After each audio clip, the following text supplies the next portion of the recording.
it was never explained to me, well, why are these muscles tight? What's underlying these chronic patterns of stress and tension? And that was a key part of the journey for me, was getting this trauma-informed model about where was this tension and pain and stress. And, I never realized for most of my life I'd lived with high functioning anxiety.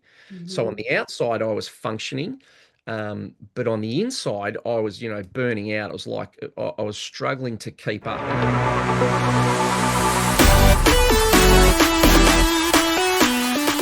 Welcome back to the podcast. I am so honored to have Richmond Heath on the podcast today. So thank you so much for being here. Oh, thanks, Kelly. It's a pleasure to be on. Yeah, I am looking forward to this. We're just chatting a little bit, and there's gonna be so many things that come through for the listeners and anyone who's listening right now. But what I want to start with, because I always love how people's journeys evolve, but do you mind sharing your backstory? What led you to the people you serve and what you do today? Yeah, so my backstory is very similar to yours, Kelly, where in my late 20s or my 20s and 30s, my body was basically just grinding down. I'd always use sport and exercise as a way of maintaining my well-being and my mental health. And I got to the point where I had chronic Achilles tendonitis, so I couldn't run, couldn't even swim and kick my feet anymore. I had chronic shoulder impingement, so I couldn't lift my arms above my shoulders, so I couldn't go to the gym and do all that sort of stuff. And then I also had two really significant periods of low back pain where I'd sort of hurt my back. Many years later, I only discovered they were both within 6 weeks of breaking up with my first two serious, really serious true love girlfriends, but I had no idea of that. And Yeah. as a physiotherapist, the model I'd always received was, look, this is just mechanical. It's, your muscles are weak, they're tight, and all that sort of thing. Um, and one of my brothers sent me off to a Vipassana 10-day silent meditation course where basically all you really do is you just constantly meditate into the feelings in your body. And I did a number of those courses, and really what changed for me was at one of those courses, my body started to spontaneously move, like started off just rolling, sort of leaning forwards when I was sitting, and I was thinking, that's weird, I'm not doing that. And so I just observed it, and then it was about to fall forwards, and then it jolted, and then it slowly started to move back. And I was like, hang on, I'm not doing this. This is not me moving. This is just Yeah. happening.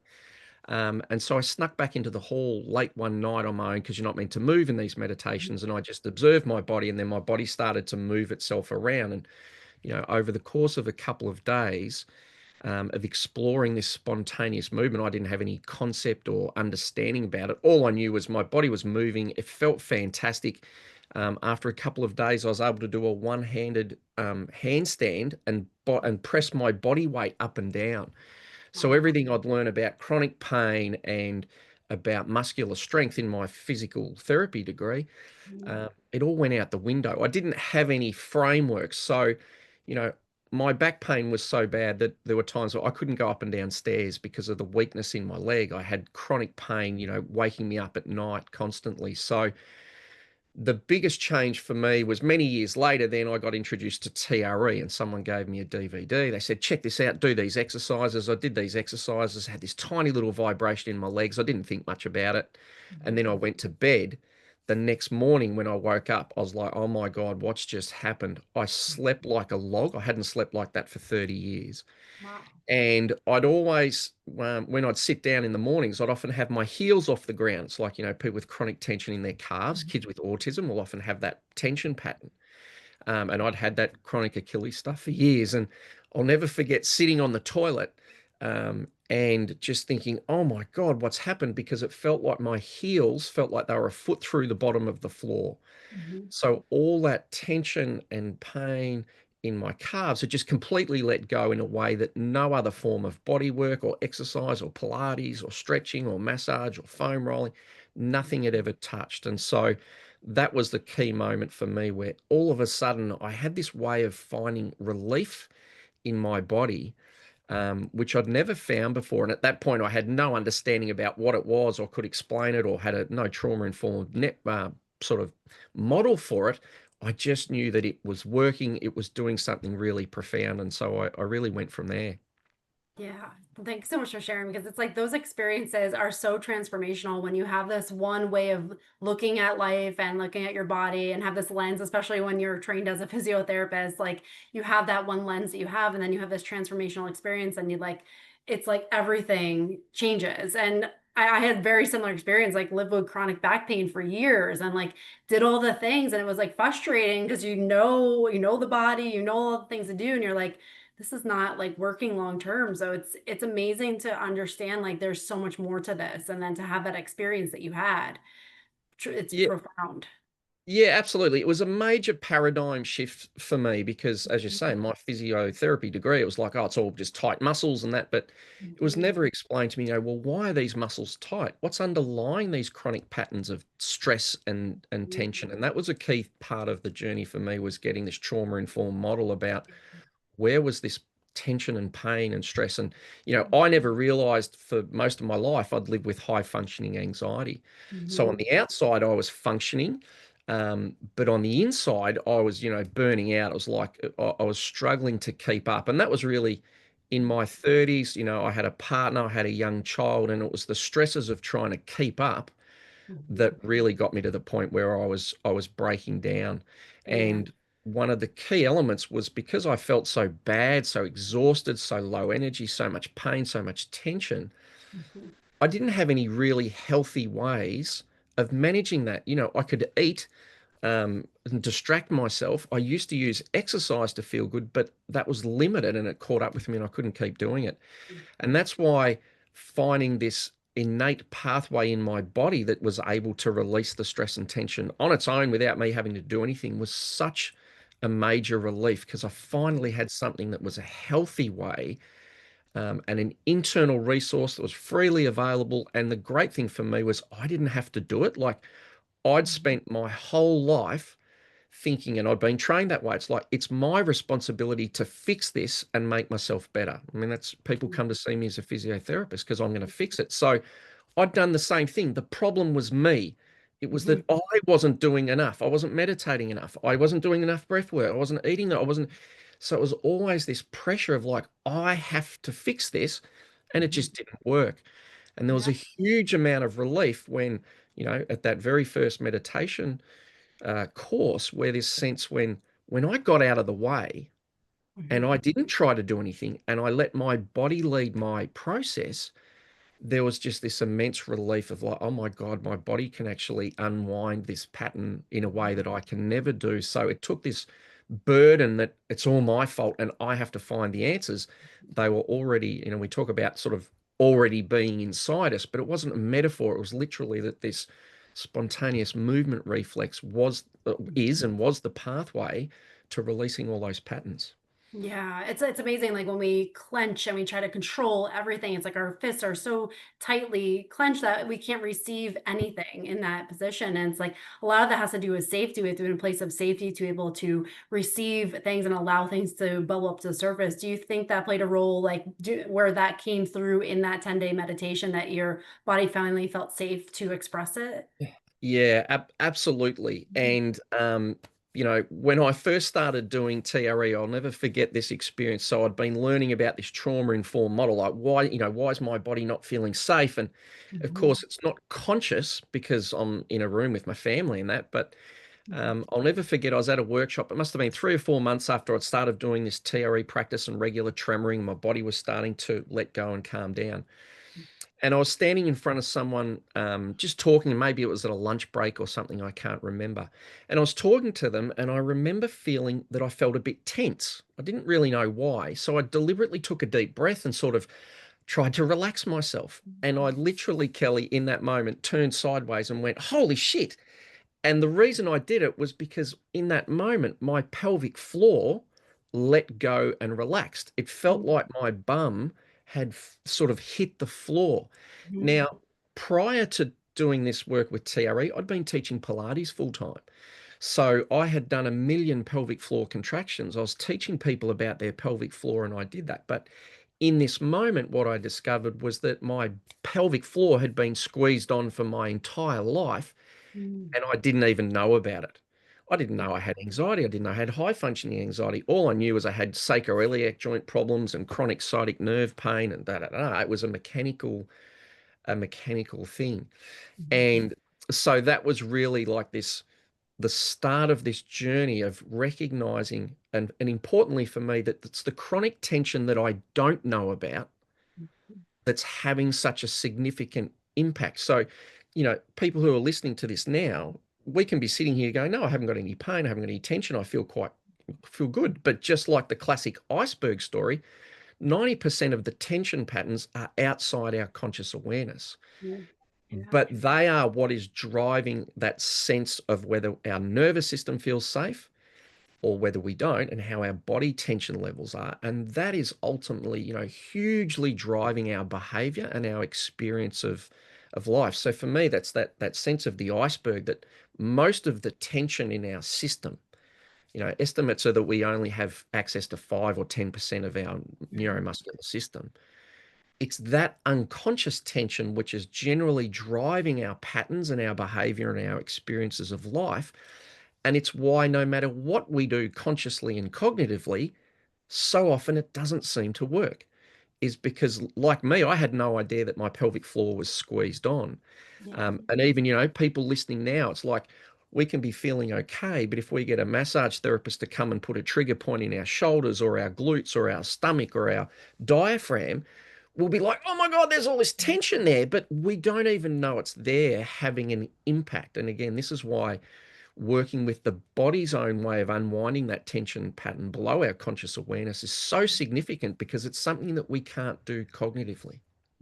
Absolutely. It's amazing how we just accumulate that tension throughout our lives, and that's why it just becomes normalized. Like, doesn't everybody feel like this? Does everyone have their shoulders up by their ears? Like, I've lived with this for years, and it's like a term I came across when I was just starting this, and like really my own journey was like somatic motor amnesia, and where you just your body doesn't realize, just as you're speaking about, like it doesn't realize the tension that's there because it is under the level of consciousness, and it's so profound that, that's all going on below the surface, and we're wondering why we're experiencing what we're experiencing when that's what is happening. Yeah, that's right. And I sometimes like to joke with people and I say, okay, just take a moment, feel into your body. Now, I want you to relax an area of your body that you can't feel. I want Mhm. you to find some tension in your body that you're not connected to, and I want you to relax it. Well, of course, Yeah. the point of that is going, we can't consciously relax something if we're not connected to it. And that's that sense is whenever we've got this chronic muscular tension that we often don't feel until we're stretching or someone's massaging us and we're feeling into it, Mhm. that is basically what's the foundation for the state of our nervous system. Mhm. But we're generally only aware of how am I feeling today psycho-emotionally? Oh, consciously I'm feeling okay. Emotionally I'm feeling okay. But those patterns that are deeper in our organism, in the nervous system, in the neuromuscular system, generally that's what's driving our experience. And the common pattern around exhaustion, you know, the exhaustion is being generated by the nervous system. It's a survival response. Shut down, protect energy. Things are overwhelming. It's too much. So the body's generating a state of low energy. But of course, because that's happening, subcortically, we might say, which means below the prefrontal cortex, it's not part of our cognitive part of our brain, deep in the brain stem, um, we don't necessarily have easy access to it. And even if we do things to mobilize our energy and generate our energy, if that pattern is not changing at the organic nervous system level, then all of those efforts are only ever temporary short-term fixes. And eventually, while we get excited about, oh, I've been doing this breathwork course and I'm really Mhm. pumped up, and it's feeling great. And then after 4 months, we're exhausted again. Or I've started meditating, and that when the patterns don't change in the organism so that organically our body is generating the energy, then eventually, those things catch up with us and we find, oh, here's another thing that I've tried that just hasn't worked. Now, let me be Mhm. really clear. I'm not saying that all those practices are not useful and valuable. They absolutely are. But for everything we can consciously control, then all our consciously directed practices, which is 95% of our well-being practices, are going to be useful. Mhm. But for everything that's in the unconscious that we don't have that that direct cognitive access to, then that's where this tremoring reflex or the spontaneous movement reflex is so profound. By adding that together, it's going to give you greater access to have more effect with the, the cognitively directed techniques like meditation and exercise and breath work and everything else we do consciously. Yeah, absolutely. It's like our patterns are almost like the thermostat. Like we can increase the heat manually, but it's going to come back down to that level of what the patterns are. So it's, those practices will help temporarily, but then again, it's going Yep. to settle itself back down to whatever it's set at. And it's so profound. I would love to Mm. get, have you talk about TRE and what does that Mm. look like, for someone who's not aware of it, can you, say what TRE is and how do you Yeah. start to integrate that into your routine? Yeah.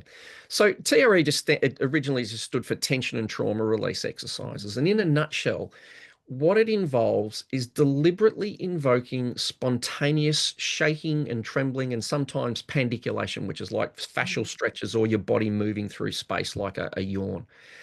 And the thing that's so wonderful about it is that we all experience this spontaneous shaking and trembling. It's part of our life. So, for example, as a young child, you might be at school and you have to read a poem and your little hands are shaking. Now, Mhm. we just go, oh, that's stress and anxiety. Maybe you've come across or you've had a traumatic event or a car accident, or you come across someone who's shaking on the side of the road. We've all been told that's shock. You've got to put a blanket on and warm them up and stop that. And commonly, for women, the vast majority of women will have some kind of experience of spontaneous shaking and trembling during or after birth. And generally, if you're lucky, they'll say, oh, that just happens. We don't really know why. But people sometimes get medicated or held down to try and prevent it. So in our Western society, we have misunderstood and pathologized that, when we're shaking and trembling, as long as we haven't got a neurological disorder like Parkinson's or epilepsy or something, but separate to that, that we think that when you're shaking, that means I'm scared and that I'm anxious or that I'm in shock. And the simple reframe is that shaking is not part of our stress or trauma response. Like, think about this. If I'm standing at the front of um, you know, a room full of people and I'm speaking and my hands are shaking, is that helping my body to fight or to flee? It's obviously not. Mhm. And is it helping my body to freeze and immobilize and prevent move? It's not. The shaking and the trembling is the way the body recovers. Literally, when we have that surge of adrenaline or our muscles are all sort of tense and tight in the freeze response, the shaking is the way the body uses the adrenaline. So adrenaline doesn't make us shake. People do a base jump or whatever, and they're like, oh my God, or a bungee jump, and they're like, oh, I'm shaking because of the adrenaline. The adrenaline is not there to make you shake. The adrenaline there is to give you the energy to have a behavioral fight flight response. The shaking is the most efficient way for our mammalian organisms, because we're all mammals and mammals have this response. It's evolved, over millions of years. The shaking is the most energy and safe way for the body to use up that adrenaline. So the shaking is a recovery response. It's a way that the muscular system releases that chronic tension and bracing that we have. At the end of the day, you come home from work, the shoulders are all tight. Mhm. Now, that's not a conscious process. None of us are squeezing our shoulders or tightening up our piriformis or our glutes or sucking in our digestive system. None of that is happening consciously. And the beautiful magic here is that the human organism has evolved with a similar, completely unconscious, automatic, spontaneous way of coming out of those stress and trauma responses. And that's the shaking and the trembling. It's just that in Western culture, we've learnt to suppress it. For your listeners who've got kids, you'll start seeing this in kids' books everywhere. Like the ugly duckling was trembling with fear. So Mhm. we've all just associated with shaking is a sign of anxiety. Shut it down. We're out of control. And so simply reframing this is a huge paradigm shift for people. The classic example is, someone says, oh my God, I'm starting to have a panic attack. My hands are shaking. Mhm. We think that the shaking is part of the panic, but the Mhm. shaking is the discharge of the panic. And once people understand that and get that, they'll often find panic attacks fall away. It doesn't mean that they don't have a response and their Mhm. body starts to tremble, but they'll be like, wow, oh, this is calming me down. Let's let this happen more fully and more freely. And it breaks that cycle because we're thinking the shaking is the panic. I've got to lock it down. Mhm. So with TRE, we just use simple exercises like the most simple thing, lying on your back, lifting your knees up and holding your legs to connect to the shaking in the same way that if anyone has ever done yoga or you've been to the gym and you hold a muscle a certain position and your muscles start to shake.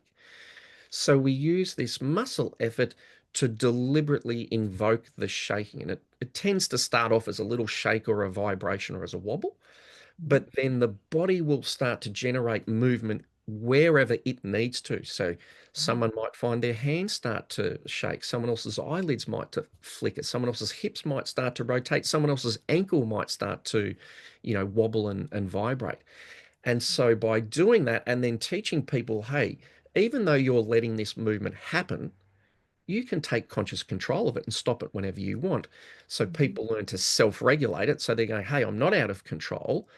I'm Mhm. surrendering and letting go. I can let my body move. I can let it shake and tremble. But as soon as I don't want it to, then I just take conscious control. Mhm. And so with that empowering skill of self-regulating it, then people go, hey, I can learn how to let go and surrender and let my body shake and move and release tension and literally, shake us back to life. Yeah, it's so empowering because just having that knowledge of like, this is my body's natural process, it takes that fear response out of people. Like, oh my gosh, I need to stop because or something bad's gonna happen. Or like it's just knowing that like your body is innately able to discharge that is so empowering when you're going through something like that. And it's like you look at the animal kingdom, you see like a lion chasing its prey, and then the animal gets away, and then the first thing it does is like shake it off. Like you can see it, dogs do it all the time. It's like amazing that you can see this in so many realms, but for humans, we've thought that that is part of like something that shouldn't be happening or is just contributing to the fear response. So, Yeah. Yeah, yeah. that's right. I liken it, Kelly, to the shaking and the spontaneous movement. Well, and Mhm. we use the term neurogenic in TRE. It just means that the nervous system is generating the movements. It's not just because of muscle fatigue. And I'm not, it's different from if I consciously shake my body. That's Mhm. useful, Yeah. but this is something other where the body's generating the movement. And I liken it to being it's an emergency exit out of your room. Mhm. And the thing in our culture is when we suppress and contain that from a very young age, Mhm. like if anyone's got dogs, you see them shaking all the time.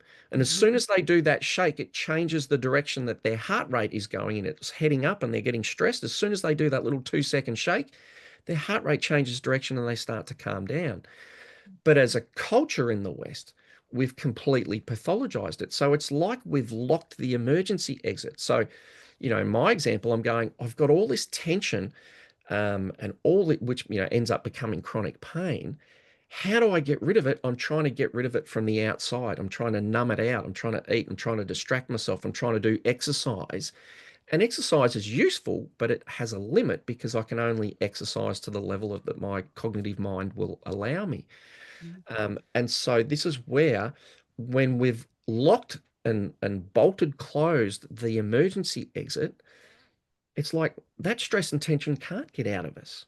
And so no Mhm. matter what we do, it eventually catches up with us. And the beautiful thing is, and this is why I love this work so much, is because it's about empowering people. Instead of saying, hey, you need to come and see me every week for a massage and I'll fix up your neck pain and it's going, hey, once you learn how to access this reflex or shaking or trembling response, you've got it for the rest of your life. It's your birthright to know this.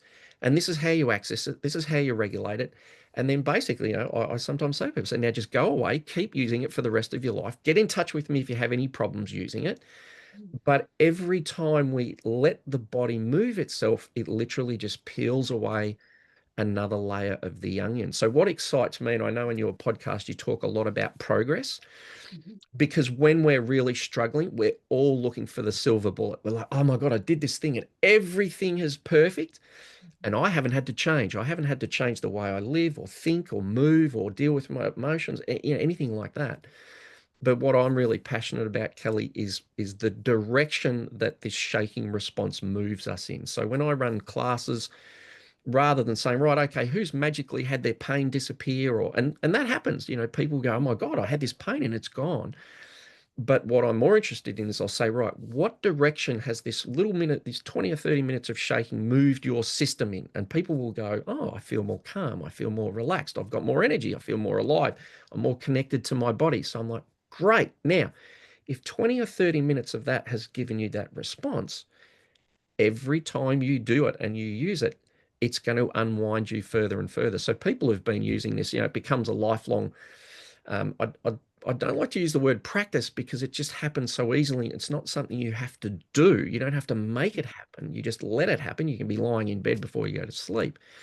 But what's exciting is that every time we use it, we unwind, knowing that in 5 years, there's going to be more freedom and more new freedom because the organism naturally has a desire and an innate impulse in it to make itself as relaxed and efficient and as functional and as healthy as possible. So when it's like, step into the current of it, the body is going to just keep leading this journey where we get more connected to ourselves, more alive, more embodied, more authentic, more expressive, and we're able to feel more pleasure and more joy in life, not just get rid of our stress and tension.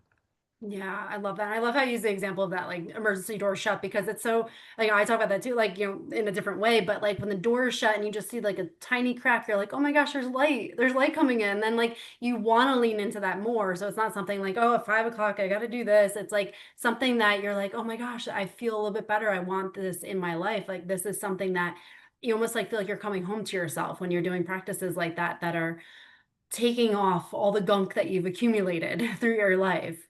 It's amazing. Yeah, yeah, that's Yeah. right. And I always love to say, when we most need self-care is when Mhm. we're least likely or able to do it. So when we're most exhausted, people are like, well, you just need to go to the gym. I'm like, oh my God, I can't get to the. Yeah. Or like when your mind is racing, you're like, well, you just need to meditate. I'm like, I can't meditate. My mind's Mhm. racing. And so that's why I don't like to call it a practice. Mhm. There's a fancy term, autotelic, which means that a process is innately enjoyable. Mhm. So this is where once we invoke the shaking or the trembling or the spontaneous pandiculation response, the beauty about this process is we don't have to do it. So it doesn't take mental effort, so I don't have to focus my mind. It Mhm. doesn't take physical effort because I don't have to use my will force to push myself harder and do all that sort of stuff.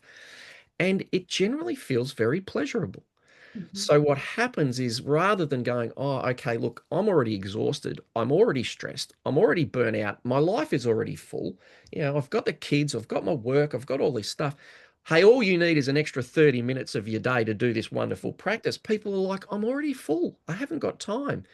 Whereas when we say, hey, look, when you fall asleep at night, do you fall instantly asleep? And if you don't, just bring your legs up and let your body tremble in bed.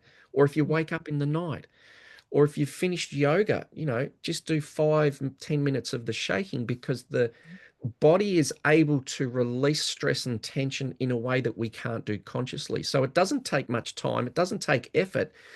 So once we get access to the process, and I'm innately quite a lazy person, this is the thing I love about it. I don't have to drive it. It's not like I have to push myself to do the exercise or keep going. My Right. body just moves itself, and I'm literally just like, hey, I'm just chilling out. I can be lying there watching TV or having a conversation.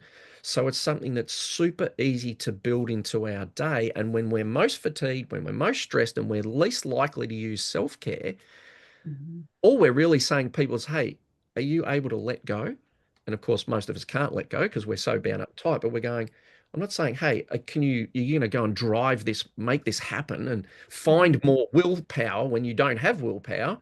It's like, can Mhm. you just let go of your willpower and just lie there and do nothing and let your body move? It's like, yeah, I can do that.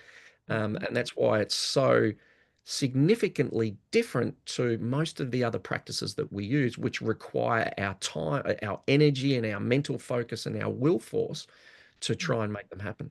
Yeah, which is you're completely right on. It's that exhausting. Like I can't do any more today. And it's like, it becomes, I find a lot of times, especially, women that listen to my podcast are like the high achievers. They just want to check something off their list. Mm. Like I did it, but they're not really embodying it. So that's what I love about that too. It's like, it's not about checking some things off your list. It's about being just present with yourself and allowing yourself to let your body do its magic and allow it to move back into its state of like innate healing that it was always designed to go back to. So I love that.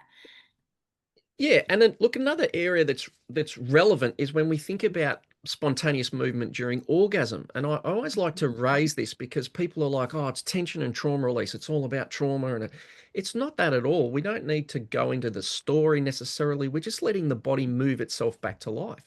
And Mhm. anyone who's ever felt their body spontaneously move and tremble and shake and vibrate and move around during an orgasm is like, this stuff feels good.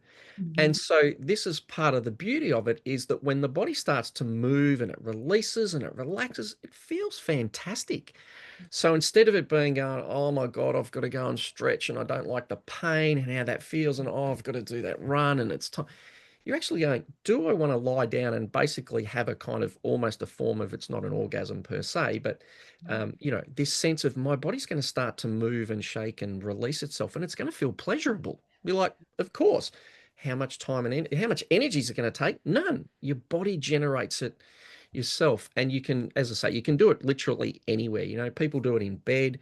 A lot of people use it to help them go to sleep. They tremor, their nervous system calms down. Then they're like, oh, I feel peaceful. They roll over and they'll sleep. Other people use it, in the toilet, like 'cause you don't have to be lying down. You could be standing up. You can use it in any different position. At lunch, they're exhausted or something's happened. They've had a client that's overwhelming, or, when I grew up, we had when my kids grew up, I should say, when we were little, we had a process that I called a shuggle, which is a combination of a shake, a cuddle, and a hug, where the kids would come and lie on my body. And there's beautiful videos of mums and dads with young babies or young kids sleeping on their belly while they're lying on the back and they're shaking and trembling. So it's just such a simple thing that we can build into our lives, and because it feels so good, it's something that we're like, hey, this is not an effort. This is simple. I don't have those. I haven't got time and energy to do another thing and tick another thing off. This is something where I can learn to let go and relax and let the body lead me. Yeah, I love how you gave the example of the moms and dads and their babies because again, the nervous system's co-regulating, and what a beautiful gift that you're in a more regulated state, and now you can share that with your child and do these practices together. Because I think that's another thing Yeah. is people often feel that guilt of like I can't take care of myself, but if you can incorporate those practices into your family and realize that you're giving your child a gift by allowing them to feel free to experience that, that's amazing. I love Yeah, that. and in lots of cultures where Hmm. shaking and trembling is just a normal part of the culture. Like, let's go back to animals. Dogs are going to do it all the time. Hmm. That's just part of how they are. One of the classic examples in indigenous traditions is the Kalahari Bushmen. So I don't know if people have seen the film The Gods Must Be Crazy. So the San people from Africa, and part of their cultural identity is they call themselves the keepers of the shake. And so they deliberately get up in the middle of the night. They do, have a regular ceremony where they will go into this spontaneous shaking and trembling response. Now, they will talk about it as being connecting to the spirit and this healing power and whatever, not necessarily about releasing trauma, but it's just built into their culture. Traditional Swahili midwives, after a woman gives birth, and she'll give birth standing up with people holding her up on either side, they deliberately keep that woman standing up after birth to invoke the shaking and trembling response, and they won't let her lie down until it comes to its own natural completion, like a discharge. It could be 20 minutes, could be 30 minutes, because they know if they let that woman lie down and the shaking doesn't discharge and release all the stress and trauma from the birth, they basically just say that woman's going to have problems after birth. And then another one that I, particularly love is the ancient samurai warriors had a practice called Seiki Jutsu, which basically was like life force yoga, where they would meditate and their body would start to spontaneously shake, tremble, but primarily move and spontaneously pandiculate. And that was part of their secret practice that helped them be, lethal warriors one moment and then super chilled out Zen masters the next, because they had access to this magic little ingredient, which was something outside their conscious control that generally others were not using. Mhm. So this is where once we reframe it and we're going, right, oh wow, that person's shaking and trembling, oh, they're calming down, we will start to see it everywhere in our life. Even kids at Christmas, there's too much charge in their nervous system, they can't sit still, or we Yeah. start to tremble and shake with anger, or we Mhm. see someone public speaking. So when we reframe it, or we see, our teenagers are sitting there and their feet are tapping up and down on the floor, what do we all do? Oh, stop that. Or someone's fidgeting, we start to reframe it like, oh, wow, the body is trying to calm itself down. How can we actually support and enhance that and do that more effectively? Let's deliberately invoke that response and that reflex. Um, Yeah. so then it becomes a sort of self-sourcing pudding. It's a forward feedback where every time we invoke it, the body gets a bit more calm. As it gets a bit more calm, it gets easier to invoke it. And then, soon we know it's just something that we naturally do on a regular basis, because if we don't do it, we're like, wow, I can feel all that tension coming back inside me. So we're really just reinstating a natural part of the human experience that in the West, not in a lot of traditional cultures, but in the West, we've all learned to suppress and hold and create tension, have a stiff upper lip, don't let people know we're scared. Don't be vulnerable, don't let go. Our whole Western culture is you're in control. The more you can control it, it's up to you. You can achieve it, you can fix it. And that works beautifully until we hit to the point that's outside our control. And that's where this spontaneous tremoring is just so empowering. Yeah, absolutely. Oh my gosh, it's like how you were talking, and like my son, I have a 6-year-old son, and I have a 6 and a 2-year-old, but they're like all over, always moving, like fidgeting, and my one thing that like bothered me is like in school, like they have to sit still on the carpet, and Yeah. this was something I had spoken to the teacher about. I was like, he's just moving. He was getting in trouble for moving on the carpet. I'm like, well, he's 6 years old. He's gonna move, and so is it that our society like again, you're talking about the control. Is that where the inhibition is coming from? That our natural tendencies are just getting so suppressed from all this that we lose that connection? Yeah, this is a beautiful point, because when we think about trauma, okay, and it's wonderful that the body's become much more integrated into the trauma world these days, rather than just the old sort of mind, mental health versus physical health. Yeah. But we often think about trauma and we're releasing trauma. And when I first started, Kelly, I actually felt a bit jealous, because all these people would come to TRE, they'd have these horrendous trauma stories. And I used to just think, I don't have a trauma story like that. I had a pretty good childhood. I shouldn't be like this. I shouldn't be this stuffed up. I should be more functional. I've had all this privilege. I've had all this stuff, and yet I'm grinding down. So when we start to recognize, you know, trauma effectively is an immobility response. When people are in fight or flight, our system is saying, hey, we've got the capacity to deal with this. Let's take action. Great, that works. But when it becomes an immobility response is when the body says, we need to shut down and contain movement and do not move in order to survive. So when we look at trauma as a state of immobility, and that can either be through muscular tension, which we all get that build up of tension, or it can be a collapse where the body creates low energy. The classic thing of like we have the term playing possum, or if anyone's seen a mouse that looks like it's dead and it's all floppy because a cat's playing with it, Mhm. the body in those states is generating the low energy. So all your listeners who are going, I'm exhausted, I've got burnout, the nervous system is generating that as a way of protecting itself. The problem's not the tiredness, the Mhm. problem's not the exhaustion. That's just a little, light on the dashboard. The issue is that the body is trying to protect itself by immobilizing. Now, the reason I'm saying that was that through doing this work and understanding my own patterns and my own high functioning anxiety, when I was at school, there was a young kid there who these days we would say he has a very violent Asperger's. Now, we didn't have any of those diagnoses. All I knew is he was 6 foot tall, he was twice as big as everyone, and at any moment he could explode and smash things or punch people. So I would go to school, and I actually did get moved by my parents away from the school. There were lots of different reasons, but I never knew this was part of the reason. So I'd go to school, I'd be sitting, in a classroom with this violent individual, nothing to do, not his fault, he couldn't help it. My body wants to run away. I'm scared, but I can't run away. I can't cry. I can't sit there. And so my body has to contain that movement. Mhm. And this is why often, kids come home from school at the end of the day, they haven't been able to let their bodies regulate by movement. And so then they're snappy or they're grumpy or they're rude or they're stressed out or we've got to eat ourselves to death because we need to calm down. So when I look back at this from that state of what is trauma to our body, it's any time our body needs to immobilize when it wants to move. So your son sitting on the floor, we wouldn't call that traumatic. Of course, it's not life and death trauma, and PTSD, and that's very different. But to his organism, it's going, I need to move in order to calm down. And then we just say, sit still. And so immobility becomes something culturally trained.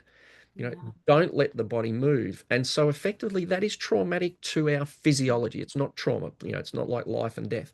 Yeah. But to our body and our neuromuscular system, we are training it not to spontaneously move and express itself. And that's the same thing with our emotions. The key element of emotions is they are about the movement of our structure. When we cry, our diaphragm tremors and shakes up and down. Our facial muscles wobble and vibrate. Our lips vibrate. So when we think about containing emotions, what we're really containing is movement. Mhm. That's what's being held in. And we train that out of ourselves from a young age. And then we wonder why we get to 35 and I'm a bit numb and I can't feel and I'm not feeling a lot of joy. And I've got to force myself to do all these things and life's starting to catch up with us. So this is where a much more expanded, or I use a movement-based model of trauma is so important. Now, it's not to discount that people have had life and death trauma. That's different in a way, and it's significant, because everyone's these days like we're all traumatized, and we are, but we're all carrying unresolved chronic tension, which is effectively these immobility protective traumatic patterns in the body, including that state of eventually the highest state of that shutdown response is exhaustion. It's the Mhm. same with depression. We go, depression, oh, it's a problem having low energy. Burnout, it's an issue of low energy. Well, I'm going to tell you, that's not an issue of low energy. The problem is that in the lead up to that, the nervous system is so highly activated and defended, and it's not working that the body goes into a shutdown and creates low energy. Um, so yeah, this is where it's such this whole bigger pattern in our Western culture. uh, we are basically trained out of this neurogenic, spontaneous movement response. We're trained not to move around when we want to run around. We're full of energy and my body wants to move and grow and develop. We're trained not to cry, not to laugh at inappropriate times, not to express. And all these patterns start at a very young age, so it becomes heavily ingrained, and we lose this connection with this shaking and trembling response. So that when it does erupt, we're like, oh my God, that's a symptom of anxiety, PTSD, I've got shock, I've got something wrong with me, rather than going, hey, this is about being deeply connected to the human organism and how it naturally organizes and relaxes itself. Yeah, absolutely. I appreciate sharing that and just at the spectrum of that because, a lot of times you can look at that, like the example of my son, like, that can very much easily be overlooked and dismissed and be like, oh, that's not, no, nothing happened to me. I don't understand why I feel this way. But when you share about, that and how it can be a full spectrum and when we are not able to fully express ourselves, like that does build up. And especially kids where you have the belief systems being developed at that time, that's huge and can really impact them throughout their entire life. So for someone who, has maybe been shut down and is in that very low energy state, and now they are just wanting something different, and they're with TRE, if they're so inhibited in their like natural movements, like how does that person start to then allow these movements to come freely through their body?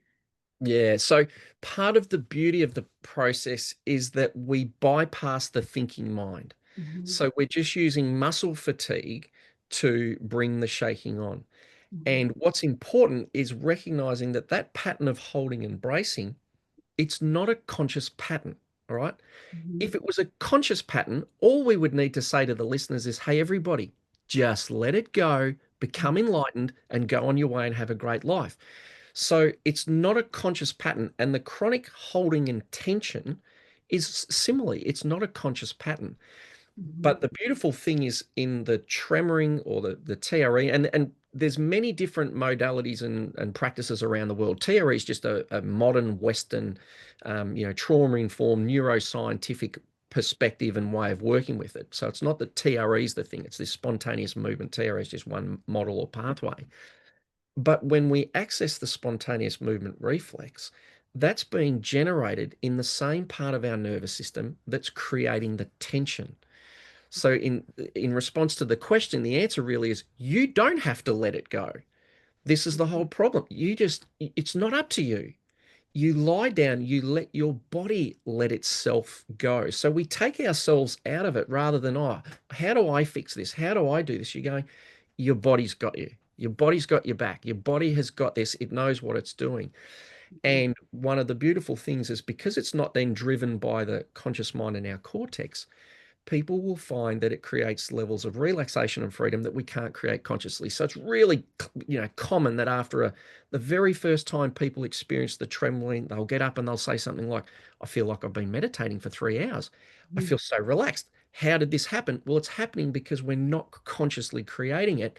Our body has the capacity to generate and hold the tension. It's all happening unconsciously. If it's not, just let it go and be enlightened, but it also contains the pathway to release that. So, because we're bypassing the thinking mind and we're accessing the body's own ability to let it go, the body has infinitely more capacity to let go of the stress and the tension and those patterns than we have at a cognitive level. And this is a significant point. I know for your listeners, Kelly, that self sabotage and people pleasing and all that sort of stuff is a huge issue.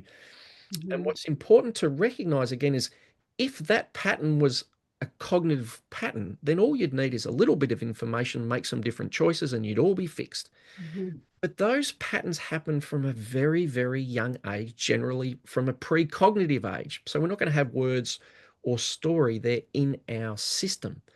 And Mhm. so this is where getting access to the part of our system that's generating those patterns, it's like, getting the key to the cell that we're locked in that we can't ever seem to get out of because our organism, our body has the capacity to unwind these processes because it's in that exact same part of our organism and our body that's generating them in the first place. Mhm. Yeah, and it's just like that wisdom of our body. It's there and everything is stored there until we allow it to be released. And it's so profound for someone who's listening and they're like, okay, how do I start? Like, what is the first step that that person could take today just to start to integrate something different into their life? Mm.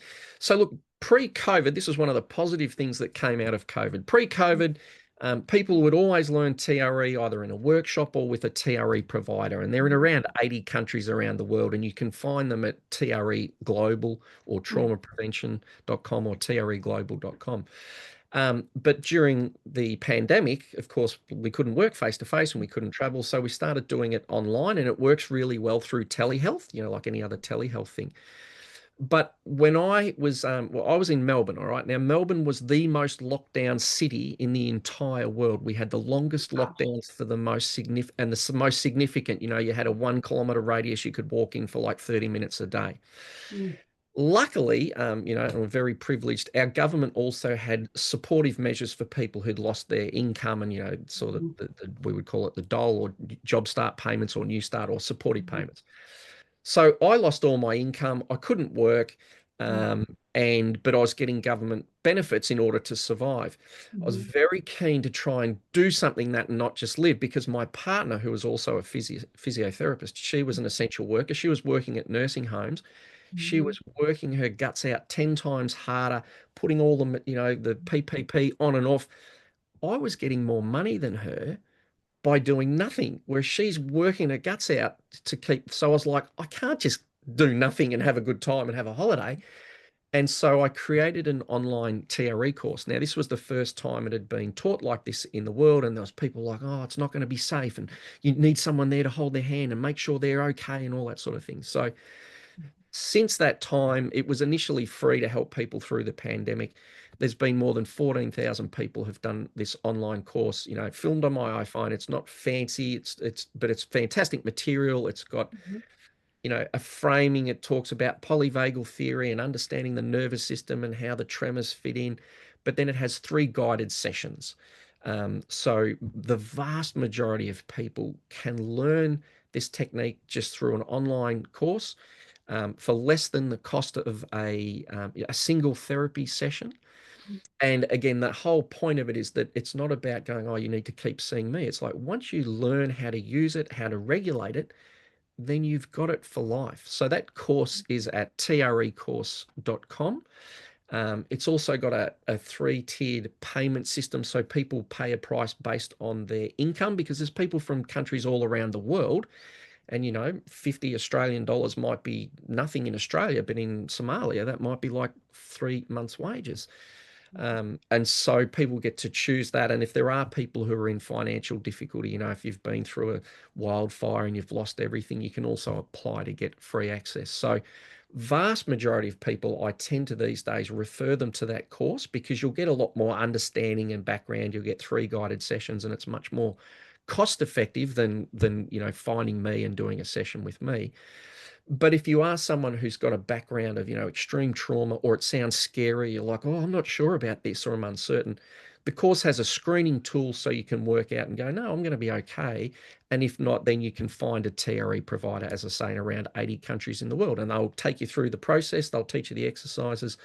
They'll teach you how to self-regulate it. And then you've got it for free for the rest of your life.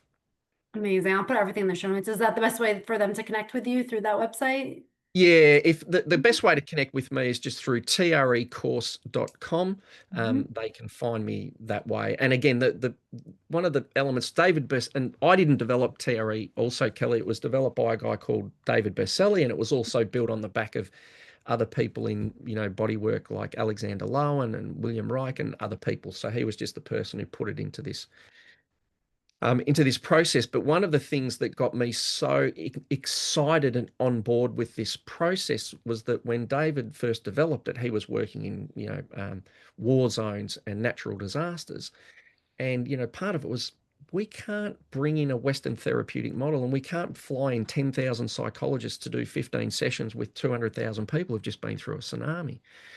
And so, what got me so passionate about it was the empowerment side of it, going, hey, all I have to do is to reframe shaking this as a positive thing, teach you how to access it, teach you how to regulate it. And I'll never forget when David said this in a workshop one day. He sort of said, look, in TRE, the tremors are the therapists. So, the reason I'm saying that is when people are listening to this, I don't want you to connect with me. You're welcome to if you need me. I do. I want you to go and do the course or find a TRE provider. But ultimately, it's about people connecting with themselves and Mhm. finding that innate resource, that organic wisdom that's inside us that wants to heal us, that wants to bring us back to life, wants to reawaken us. It wants us to be invigorated and joyful and be in a, really grounded, honoring, self-honoring relationship of being of service and benefit to others, but not costing ourselves. Our organism wants that. And so when we learn how to access it, then literally we've got access to this pathway forever. And you don't have to keep connecting with me. I'm not really important. What's important is this getting in relationship with this spontaneous movement reflex that's inside every single one of us. Yeah, I love that. And it is like so, I mean, when you talk about that power from within, it's like we all have it. And I think we're so quick to relinquish our own authority to sources outside ourselves. And it's like, it's like Dorothy and the ruby slippers. It's like she always had the power to go home. She didn't realize it until someone told her, like, you've had it all along. And it's like that is what we have. We have that power within ourselves. And I'm so grateful for everything you shared today about TRE and about the body and the nervous system, and just really allow people to see shaking through a different lens and realize that it is your body advocating for you and helping you. So thank you so much for everything that you shared today. You're welcome, Kelly. It's really grateful to be able to share this information. Yeah, for me, I relate. It was just such a relief. It was the first time I was like, oh my God, I've got relief in my body. Yeah. We get hope. We're like, oh, maybe there is a way. Now, it's not a magic bullet. It's not going to magically fix everything in your life. We still have to do everything and live. But Mhm. it does like open that, that pathway of like, wow, if I keep going, that I know you're into your analogies like with Dorothy and the red slippers. What's coming to mind for me, it hasn't come to mind previously, but the sense Mhm. of the yellow brick road. Yep. It's literally like when I first experienced it, like maybe there is a way through. Mhm. Oh, wow, maybe, just maybe. Now, it doesn't mean it's life's simple and everything's perfect and all those things, but it's there. It's something we can come home to, and it's always there, and it's inside us. So yeah, I really appreciate the chance to share that, and yeah, hopefully many of the listeners, you'll go and check out the course, learn TRE, find a provider, and just it becomes part of your life, just like a dog shaking. It's simple and easy, so it's always there for us. Yeah, I love that. And like I said, I'll put everything in the show notes. So definitely check out the course and just take this. If you're listening to this, maybe take it as a nudge for from the universe that this may be the next step in your path to really open yourself up to new possibilities. So thank you so much again. And again, thank you for everyone who tuned in today.